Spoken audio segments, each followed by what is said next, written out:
Hello, welcome back to I Create For You. We are doing a story in the Haunted Hamburg Ghost Stories book. Here, no wait, let's I flip it around here. This book, and I'm going to read a story.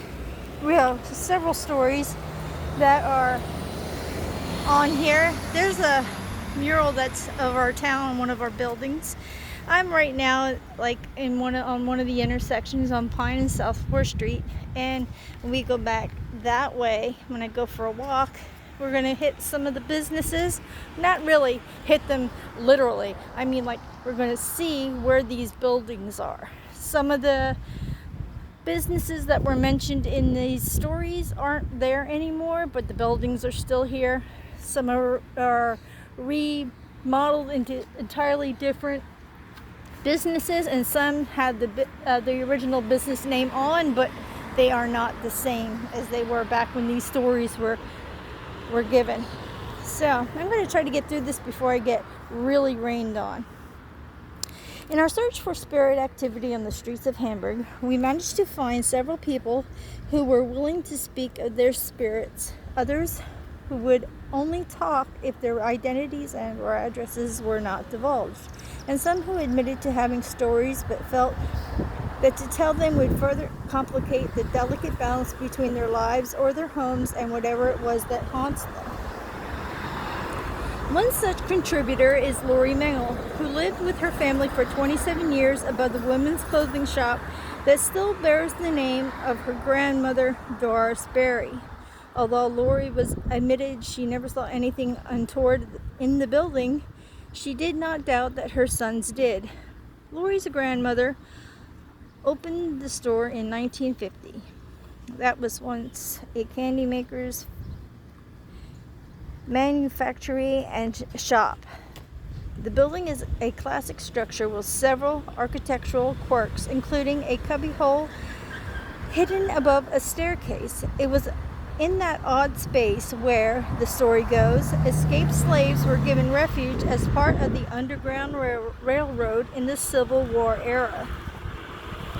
Interestingly, sagas of Underground Railroad activity in Berks County are quite prevalent. And although not documented, it has long been held that other Hamburg buildings harbored fleeing slaves. Most notable, perhaps, is 17 South 4th Street, in which tradition has it that the refugees were given safe haven in the basement and in a barn that was connected to the house by a secret tunnel. Back, though, to 20 South 4th Street, where Lori and the story of incidents that took place as she and her sons were living on the 3rd floor there. We walked up and into their former apartment, which was vacant. Oh, God, help me. I don't know what that person's doing. Sorry about that. We walked up and into their former apartment, which was vacant at the time of this writing. That's the door, she said. That's the door my son Carrie and said he had his feet up against and swore there was a strong force pushing on the other side. Lori is a rational woman and a caring mother and could have dismissed her son's declarations as youthful fantasies, but she did not. Both my kids used to tell me they would see things, she continued. They were serious. Both of them would see what they said were white figures floating by. They would say, in all seriousness, Mom, there are ghosts in this place. I believed them. The question of whether there are indeed ghosts present when only a faint image or a strange feeling is detected is as unanswerable as are the very questions of how and why ghosts exist at all. The quintessential ghost story will have 3 intact elements. It will feature an encounter, which is the testimony of an individual who saw the image, felt the feeling, or simply saw the ghost. The second element is the legend, or story of stories that have been told about a particular place or building. Often in our pursuit of haunted places, we find only what we call they say stories. They say such and such a place is haunted, we are told. But when it comes down to anyone ever having an encounter there or any firm reason for the place to be haunted, those elements are lacking. Thus, the third element is the baseline, or the reason a place might be haunted. The following story provides a strong baseline for a possible haunting and fine fodder for a legend, but any attempts to secure an encounter were fruitless. It involves a property at 31 South 4th Street where a most unfortunate incident took place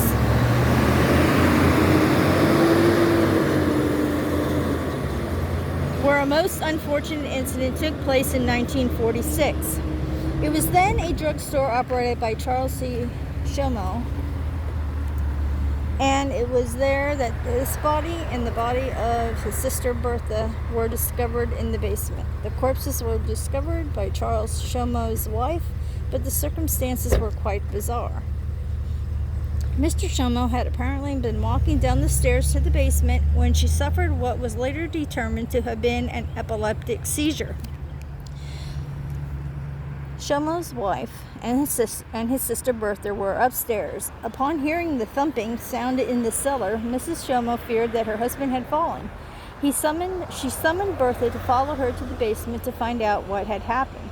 When Mrs. Shomo saw her husband's body at the foot of the steps, she fainted. When Bertha Shomo saw her brother's body at the foot of the steps and watched as her sister-in-law fainted, she suffered a heart attack and died on the spot. It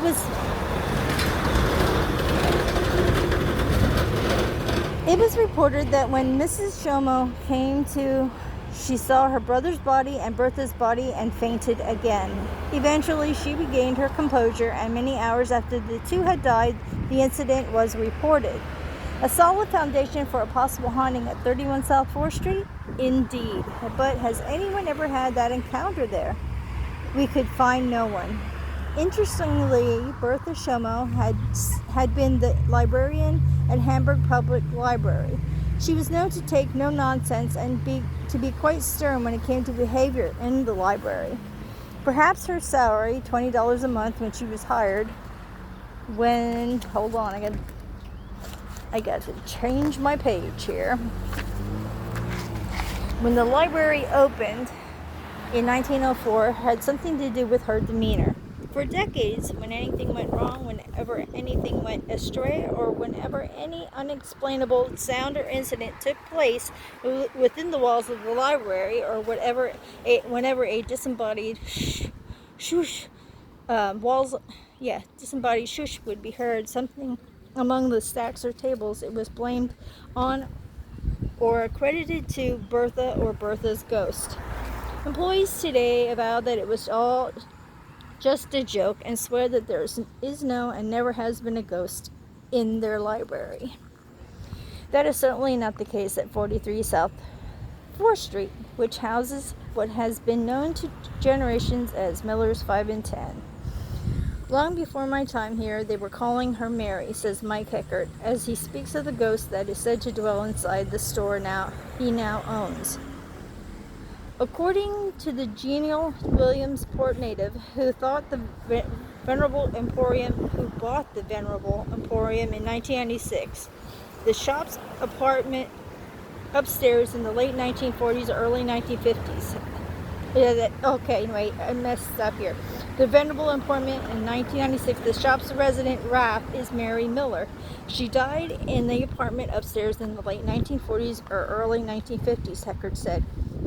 Mike takes immense pride in his store, known widely as the place that has just about everything ever needed or ever made. Operating a general store, a genuine throwback to the true 5 and dime store of the past, comes easily to Mike, whose father worked for F.W. Woolworths, one of America's original 5 and dimes, and would often involve his son in the business. But when Mike came to Hamburg to revitalize Miller's, he found that it had developed into anything but a general store. It would take much work and many hours to bring the place back to respectability. When I bought the place, he continued, I would be there every night very late. Sometimes I would be there until 3, 4 in the morning, 7 days a week, to get the store back to where it needed to be. I was by myself, and it was funny because people would sometimes drop by in the middle of the night. I kept the doors open while I was there. Cops would come in for a cold drink, things like that. They would sneak up on me and try to scare me and think it was cute. Burly and confident, however, Mike's was undeterred by their antics. That is until less explainable antics began to unfold. Maybe a half a year after owning the business and working every night like that for no reason, I would start to get these funny feelings. You know, the hair on the back of my neck would stand up, that kind of thing. Or I would hear a noise and I would walk to where the noise was coming from to see what it was, and of course, I would find nothing. I went through a lot of those kinds of things. Heckert had installed what he calls an overkill alarm system. The slightest ruffle or rustle would set off the alarm unless it was bypassed, something he rarely did. He was and is meticulous in the closing of doors and the securing of the property. Often, he recalled, I would close up, set the alarm, and it would indicate that the cellar door was open, but I knew it couldn't be. I would check the cellar door, though, and, well, I would find that it was open. Now I was positive that I had closed and locked that door. I had just come from that door, but when I checked the alarm, I would go right back to find it wide open. The door is locked with a barrel bolt latch, Mike pointed out, as he told the story from a position on the mid-store cash register. You could be, say, 98% sure you locked it and understand how that could happen. But I was 100% sure I had locked the door. Mike truly believes that the energy generated by a ghost, Mary, has played this and other tricks on him. He said that while growing up, he was a non-believer in ghosts, but what has happened in his store has changed his mind. He and others have opened the shop in the morning only to find goods of all sorts lying on the floor as if removed by unseen hands. Nothing was ever damaged. There was never any evidence of random ransacking or anything like that. Things simply moved, and those episodes too have been attributed to Mary. We had one incident when a girl was checking out, and for no reason the glass shelves in this end case, he pointed to a glass display case at register number 2, fell down. For no reason. The center bolt, which was firmly attached, gave way and the shelves dropped. Now the strange thing is that we were talking about Mary when it happened. It was really creepy because we were talking about Mary and ghosts, and then the shelves fell.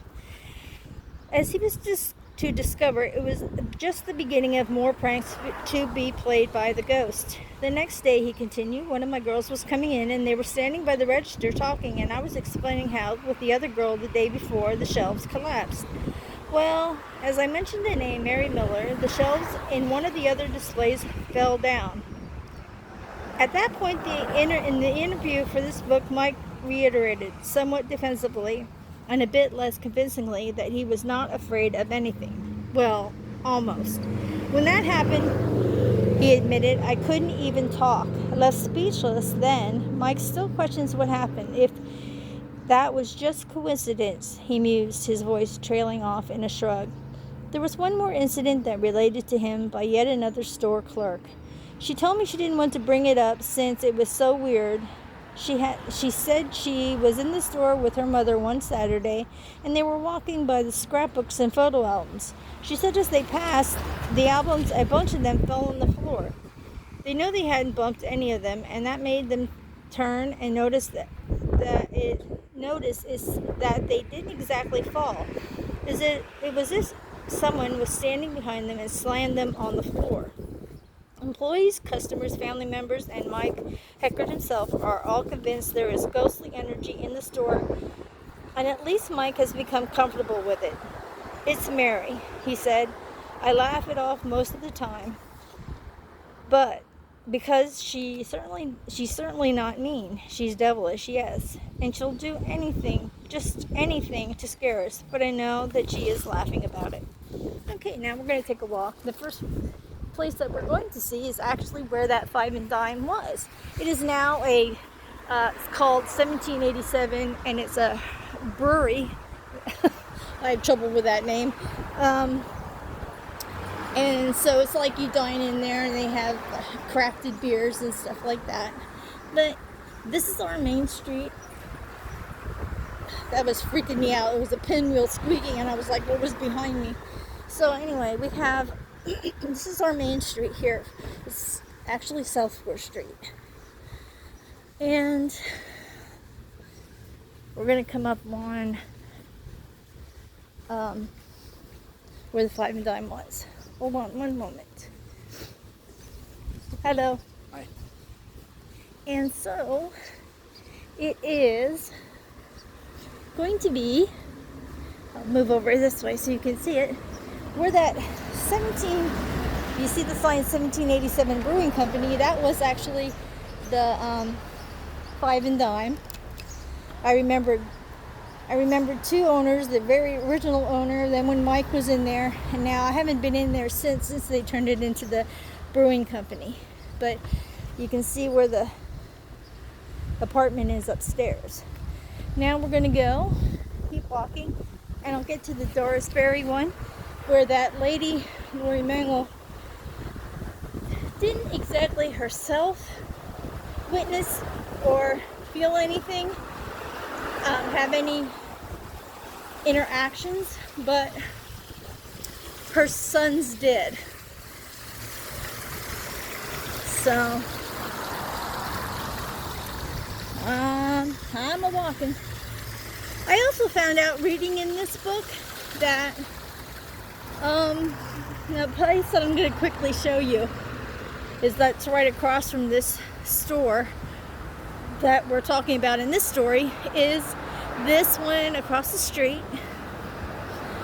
and that is Necessities. So I don't know if there's any other stories in here, but that used to be like a VFW and a Moose Lodge, and we used to actually go in there, and they had bingo in the back. Now it's just an antique store. Okay, now this one right here is the Doris Berry shop, and up above here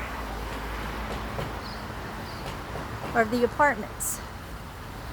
So you would go into this door to get to them, but this actually kept the Doris Berry name, and now it's a Hamburg Antique Center. I tell you what, this town has tons of antiques. If we don't have coffee shops, thrift shops, tattoo parlors, we have antique shops. And and pizza. Those are the main things in this place. There's our Strand. Minions and Munsters is in. That's our little movie theater. I mean, this little town has everything. We even have a bowling alley. Can you believe it? Seriously. Look at this old time ticket booth. Now, this red light right here, and then I'm gonna end it. The sign says State Street and 4th Street. This is the intersection where this way, here, no wait, let me point. This way, State Street, is called Hex Highway. This right here, 4th Street, is known as Haunted Highway. And I think that's going to come up in one of my stories. So I just wanted to make you aware of that. So I did a really hefty walk today.